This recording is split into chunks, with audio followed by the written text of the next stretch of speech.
We got 1.1 acre of wheat here at AuGlaize Village, and we cut it yesterday. We're putting it on the wagons today, the bundles, and we're going to thrash it at our Johnny Appleseed Festival the first weekend in October. It takes about 5 people to do this properly, so you don't get overworked. One driving the tractor, one driving the binder, and one driving the bundle wagon, and 2 guys or 3 guys pitching bundles, and it works pretty good that way.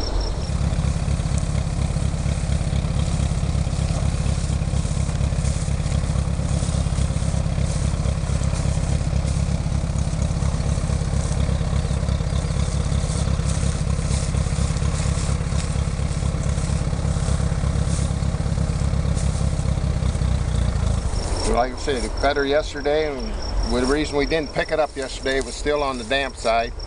Left her set a day and it dried out, and then we can put it on there and put it in the barn till our Johnny Appleseed Festival, and that's when we'll harvest it, thrash it.